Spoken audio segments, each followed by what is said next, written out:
Bien, chers frères et sœurs en Christ, bonjour. Depuis le mercredi des Cendres, nous sommes entrés dans le saint temps du Carême. Et Monseigneur David Macaire, notre administrateur apostolique, pour nous aider à vivre de façon bénéfique et très fructueuse ce temps, a invité les prêtres à être en communion avec lui pour instruire le peuple en animant des conférences de carême sur divers thèmes. Car en effet, pendant ce temps de carême, qui est un temps de conversion, beaucoup se posent ces questions. Comment me convertir? Que faire pour me rapprocher du Seigneur? Comment me sanctifier davantage? Le thème que nous abordons aujourd'hui est le suivant. Qui peut communier? Car en effet, beaucoup de nos frères et sœurs ne communient pas ou communient, ou encore se pose la question de savoir quelles sont les conditions pour communier ou pour ne pas communier. Pour résumer donc toutes ces conditions et aller à l'essentiel, méditons cet écrit de Monseigneur David Macaire, notre administrateur apostolique. Ce n'est pas en communiant ou en ne communiant pas que l'on fait ce que Dieu veut. C'est en se confessant. Il faut certes éviter les scandales quand on vit une situation publique ambiguë. Mais on peut communier si et seulement si, dans le secret du confessionnal, le prêtre envoyé pour ça par Dieu nous a jugés suffisamment contrits pour recevoir le pardon de nos péchés. Voilà pourquoi je fais souvent ce communiqué précis avant la communion aux messes que je préside. Pour communier, recevoir le corps du Christ, je vous rappelle qu'il faut être baptisé, avoir fait sa première communion, s'être confessé, avoir reçu l'absolution et vivre selon l'Évangile. Je reprends pour vous cette partie très importante. Pour communier, recevoir le corps du Christ, je vous rappelle qu'il faut être baptisé, avoir fait sa première communion, s'être confessé, avoir reçu l'absolution et vivre selon l'Évangile. Ces propos mettent déjà en lumière ce cas que Monseigneur nous donne en invitant ceux qui sont, par exemple, dans une situation de scandale public, une situation ambiguë, à s'abstenir. Car il ne s'agit pas de dire « j'ai reçu la confession » ou que j'ai reçu la première communion, je me retrouve dans telle situation. Si je me rends compte qu'en m'approchant de la communion, je peux être occasion de chute pour plus faible que moi, mieux vaudrait m'en abstenir. Mieux vaudrait ne pas être la pierre qui fait tomber l'autre. En effet, juste avant une messe, il lui a été demandé en public quelles sont les situations de vie qui empêchent de communier. Il répond, persuadé qu'une grave erreur court dans l'esprit de bien des fidèles et fait beaucoup de tort aux âmes. Certes, après l'annonce de la bonne nouvelle du salut universel en Jésus-Christ, c'est le rôle des pasteurs d'instruire le peuple de Dieu sur le bien et le mal. Il s'agit d'indiquer le chemin du ciel, comme disait Saint Jean-Marie Vianney au petit berger qui lui avait montré la route d'Ars. L'enjeu n'est ni plus ni moins que la vie éternelle ou la damnation. Et on ne rigole pas avec ça. C'est pourquoi tous ceux qui enseignent et exhortent au nom du Christ doivent annoncer sans compromis et sans lâcheté ce qui conduit à la bénédiction ou à la malédiction. Montrer clairement le chemin escarpé qui mène à la vie et dénoncer la route large et spacieuse qui mène à la perdition. Dire effectivement à quelqu'un dans la sollicitude pastorale que telle ou telle situation ne lui permet pas de s'approcher du Saint-Corps de notre Seigneur n'est pas toujours du genre à faire plaisir à qui que ce soit. Mais même si cela ne fait pas plaisir, c'est une œuvre de charité que de dénoncer le péché, que d'inviter à la conversion. Cependant, cela ne peut se faire sous la forme d'une liste de péchés associés à une peine. Il s'agit d'un vrai enseignement qui doit éclairer la conscience du fidèle, l'encourager à la conversion et non l'enfermer dans une impasse. Ce serait comme pour le prêtre, allumer la mèche d'une lampe pour chaque chrétien, afin que chaque lampe éclaire continuellement sa conscience et l'amène à voir clairement. Devant le Seigneur, en âme et conscience, si oui ou non, il peut communier. Et c'est pourquoi, si l'Église a le devoir de dénoncer largement le péché et d'enseigner au plus grand nombre à le repérer et à l'éviter, elle ne peut désigner le pécheur que dans un cadre bien précis, fixé par le Seigneur lui-même. Ce cadre est celui de la confession. C'est là que tout se joue. Lorsque Jésus souffla sur ses apôtres et leur dit « Recevez l'Esprit Saint. Ceux à qui vous remettrez les péchés, ils leur seront remis. Ceux à qui vous les retiendrez, ils leur seront retenus. » Jean 20, 22 à 23. Il n'a pas donné un code avec des règles à destination de tous les fidèles.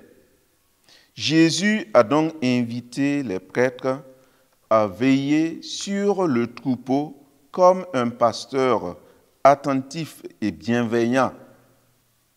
Tout le monde, en somme, n'est pas mis dans le même sac.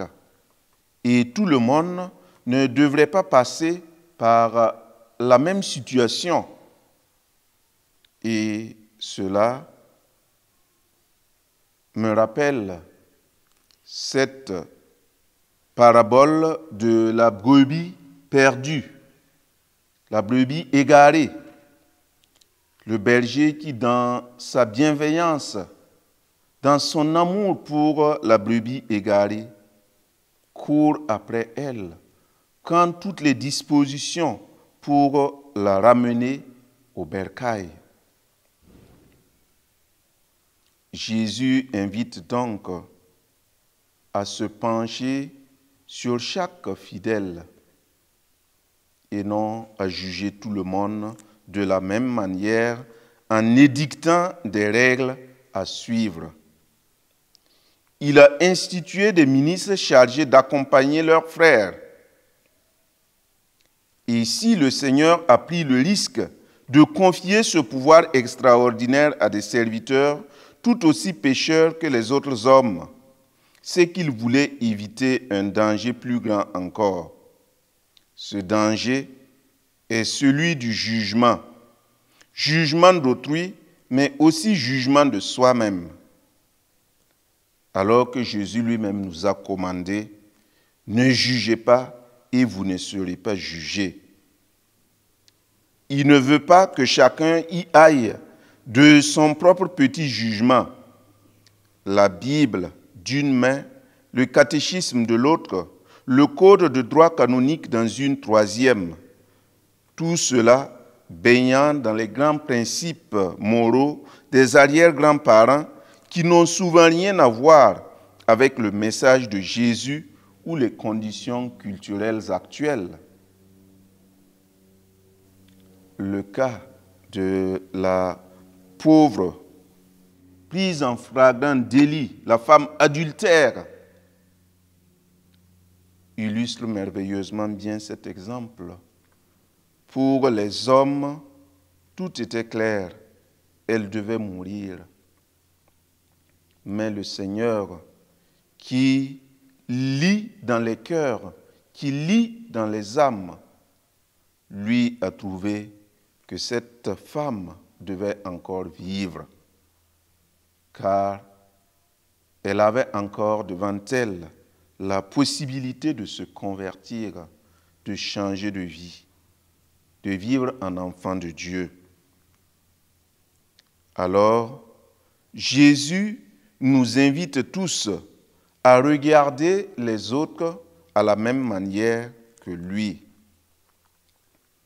Et pour répondre donc à nos préoccupations, il ne s'agirait pas de nous lancer dans des considérations morales,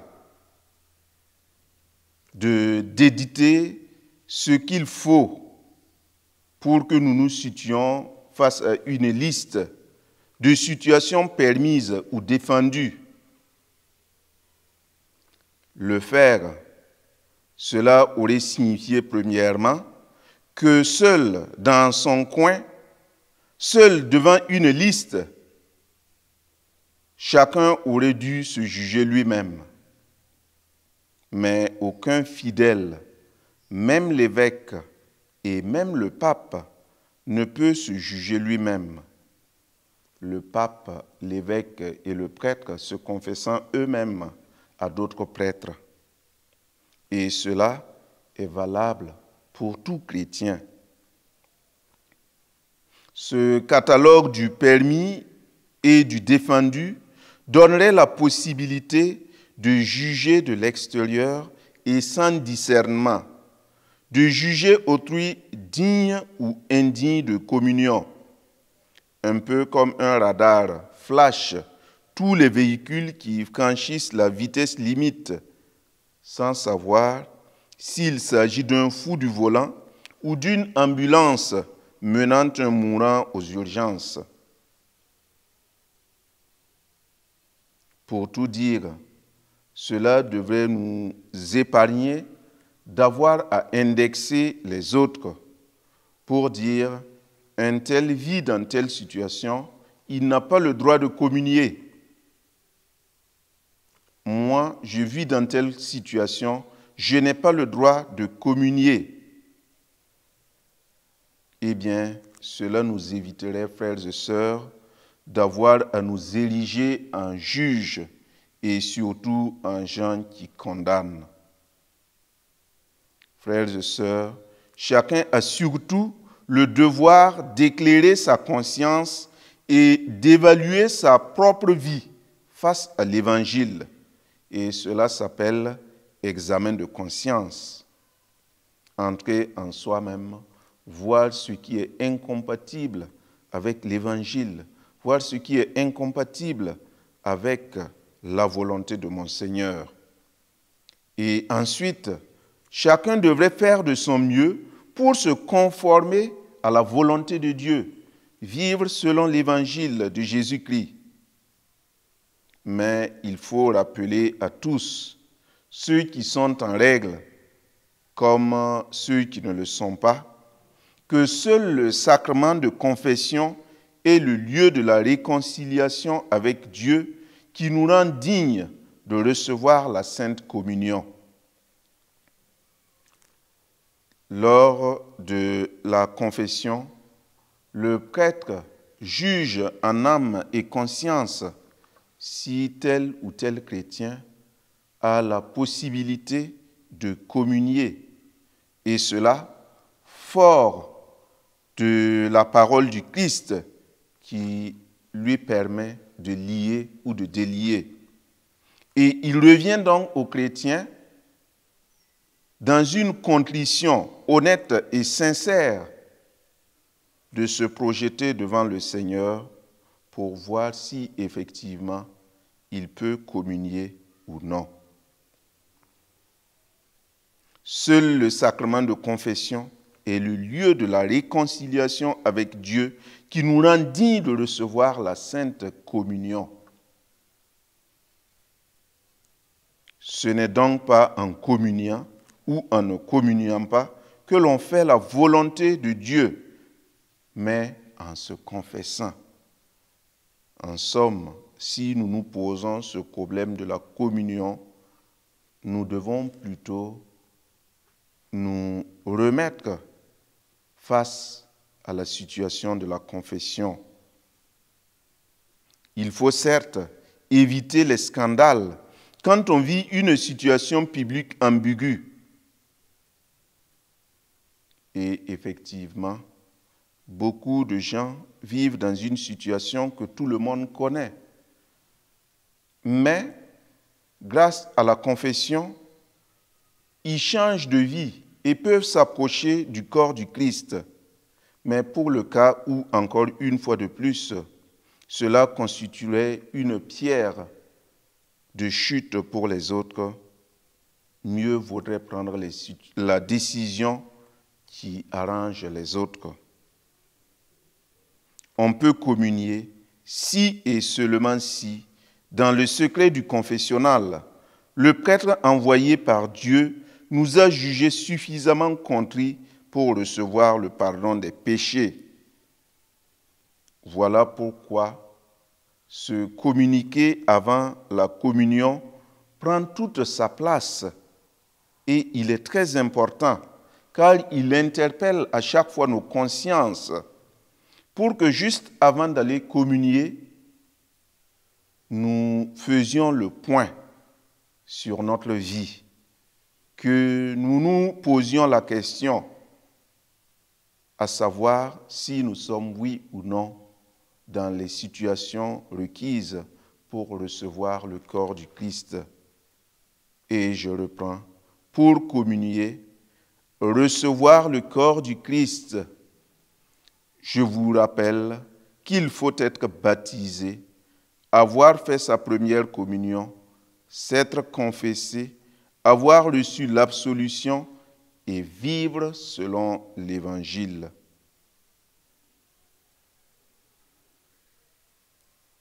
Cela suffit largement comme règle et concerne absolument tout le monde.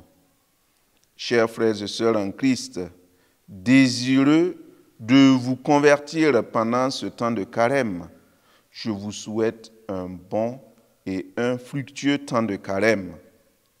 Je vous souhaite surtout à tous et à toutes une communion fructueuse et bénéfique pour le salut de vos âmes.